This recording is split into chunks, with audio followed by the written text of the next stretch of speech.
Hi hello guys, welcome to our channel Rajeshwari vlogs. As it ఈస్గా పల్లెటూరులో అయితే ఎలా చేస్తారో అలాగే చేస్తున్నాను. ఈ టీ గ్లాస్తో నేనైతే కందిపప్పు పచ్చెనగపప్పు అయితే తీసుకైతే ఈ సాంబార్ అయితే నాకు ఎస్పెషలీగా మా మమ్మీయే నేర్పించింది. సేమ్ పల్లెటూరులో ఎలా అయితే చేసుకుంటారో అలానే నాకు నేర్పించింది. శుభ్రంగా 3 సార్లు అయితే కడుక్కోవాలి. పప్పునైతే శుభ్రంగా కడిగేసుకున్న తర్వాత ఈ గ్లాస్తో నేను 1 గ్లాస్ వాటర్ వేసుకుంటున్నాను. ఇప్పుడైతే కుక్కర్ మూత పెట్టేసుకొని 5 విజిల్స్ వచ్చేంత వరకు పప్పునైతే ఉడికించుకుందాం. పప్పు ఉడికే లోపు వెజిటేబుల్స్ అన్నీ కట్ చేసుకుందాం. నేను విజిల్స్ అయితే ఏం క్యాప్చర్ చేయలేదు. ఆవిరంతా పోయిన తర్వాత కుక్కర్ మూత అయితే తీసుకున్నాను. పప్పు అయితే ఉడికిపోయింది.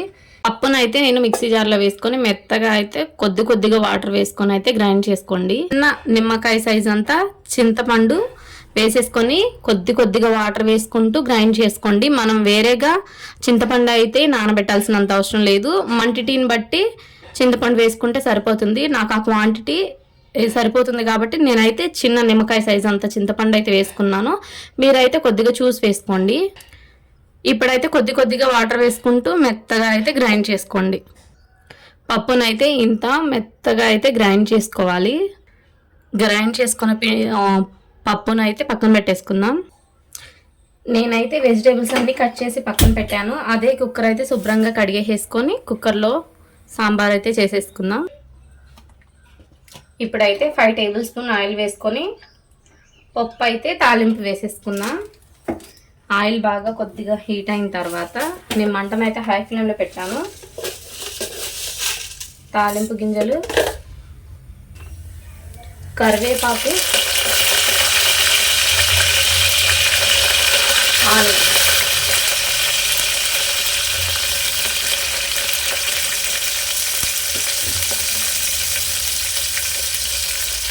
సాంబార్లోకి ఎప్పుడు చిన్న ఆనియన్స్ మార్కెట్లో దొరుకుతాయి.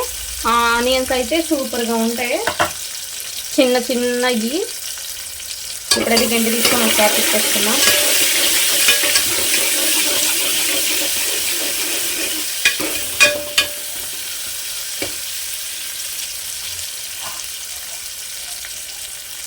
నేనైతే ఇక్కడ బెండకాయలు, అలాగే దొండకాయలు, టమాటాలు, సొరకాయ, క్యారెట్, దోసకాయ, బంగాళదుంప, పచ్చిమిర్చి అయితే కట్ చేసుకున్నాను.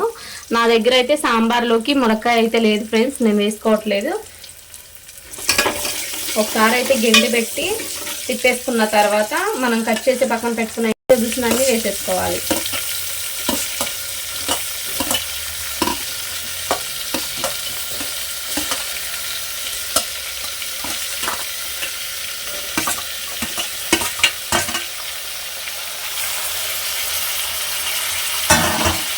ఉప్పునైతే వేసేసుకోండి. పప్పు ఉడికేటప్పుడు నేనైతే ఉప్పు వేసుకోలేదు.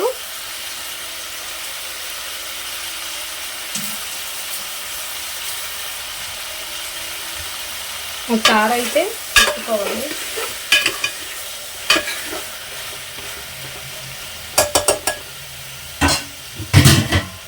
నేనైతే కొద్దిగా వాటర్ వేసుకుంటున్నా, మీరైతే చూసుకొని వేసుకోండి.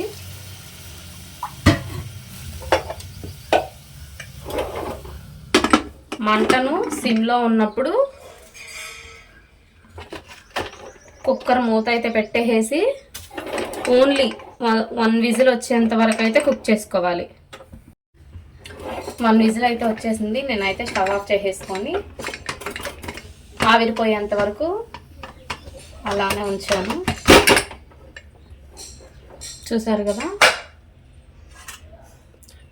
మనం వేసుకున్న వెజిటేబుల్స్ అయితే హై ఫ్లేమ్లో పెట్టుకొని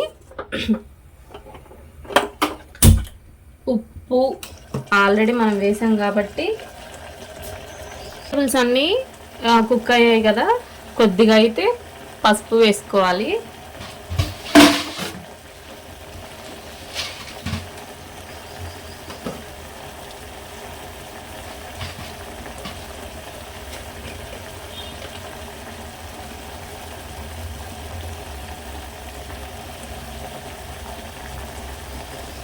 ఇక్కడైతే 2 టేబుల్ స్పూన్ కారం అయితే వేసుకుంటున్నాం. మేము కొద్దిగా కారం ఎక్కువ తింటాం కాబట్టి కొద్దిగా కారం అయితే నేను ఎక్కువ వేసుకుంటున్నా.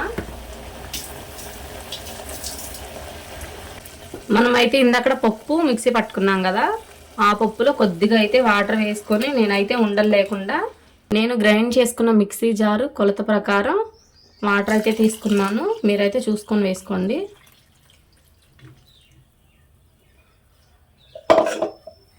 ఇప్పుడైతే మొత్తం ఒకసారి మిక్స్ చేసుకోండి.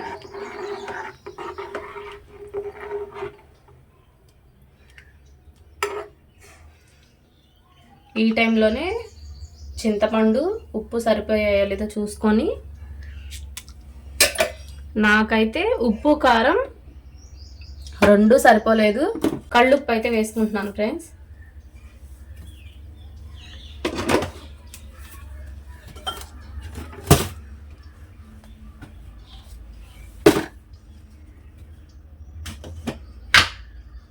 లైట్గా కారం వేసుకుంటున్నా.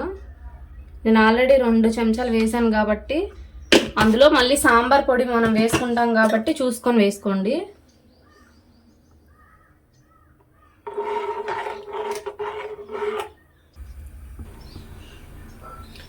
నేనైతే కొద్దిగా అల్లం వెల్లుల్లి పేస్ట్ అయితే వేసుకుంటున్నాను. ఇష్టం ఉన్న వాళ్ళు వేసుకోవచ్చు, లేని వాళ్ళు స్కిప్ చేసేయచ్చు. 1/2 టేబుల్ స్పూన్ అల్లం వెల్లుల్లి పేస్ట్ అయితే వేసుకున్నాను.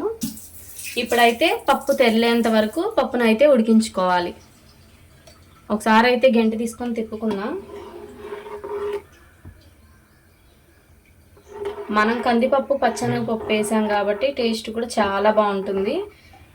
కందిపప్పు ఉన్న వాళ్ళు కందిపప్పుతో చేసుకోవచ్చు, పచ్చెనగపప్పుతో ఉన్నవాళ్ళు పచ్చెనగపప్పు కందిపప్పు కాంబినేషన్ అయితే చాలా బాగుంటుంది.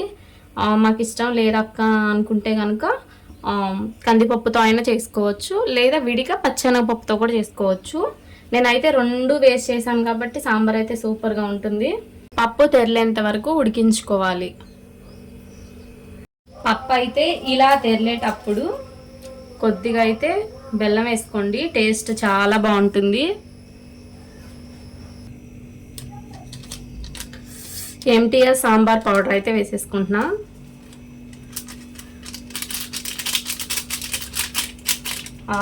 ఎంటీఆర్ మసాలా పౌడర్ వేస్తూ ఉంటే స్మెల్ అయితే భలే వచ్చిద్ది. ఆ ఫ్లేవర్ కానీ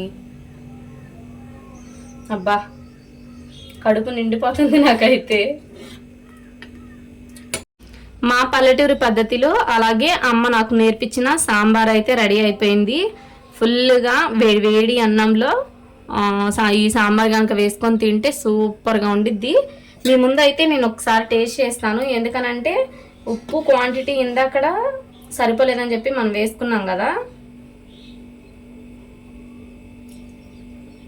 బా నిజం చెప్తున్నా ఫ్రెండ్స్, మనం ఇందాక బెల్లం గడ్డ వేసుకున్నాం కదా, ఆ బెల్లం ఫ్లేవర్ వల్ల ఏమో తెలియదు కానీ సాంబార్ అయితే సూపర్గా వచ్చింది. అటు ఘాటుగా లేదు, సాంబార్ అయితే పర్ఫెక్ట్గా అయితే ఉడికిపోయింది. ఇప్పుడైతే నేను స్టవ్ ఆఫ్ చేసిన. మీ దగ్గర ఏమన్నా కొత్తిమీర పుదీనా అలాంటివి ఉంటే వేసుకోవచ్చు, నా దగ్గర అయితే లేవు. దింపుకునే ముందు కరివేపాకు నేనైతే ఇలా కట్ చేసి వేసుకుంటున్నాను. కొద్దిగా ఇంగువ మీలో ఎవరెవరు తింటారు చెప్పండి. నేనైతే ఎక్కువ యూజ్ చేయను, ఓన్లీ సాంబార్లోనే. అది కూడా అమ్మ చెప్పింది, ఇంగువలో సాంబార్లో ఇంగు వేస్తే చాలా బాగుంటుంది సాంబార్ అని. మన పల్లెటూరి పద్ధతిలో సాంబార్ పెట్టడం అయితే అయిపోయింది. వేడి అన్నంలో ఫుల్గా రాగిచ్చేసేయచ్చు ఫ్రెండ్స్. ఈ ఫుల్ వీడియో కనుక మీకు నచ్చినట్లయితే like, share and subscribe to my channel Rajeshwari vlogs. Bye guys.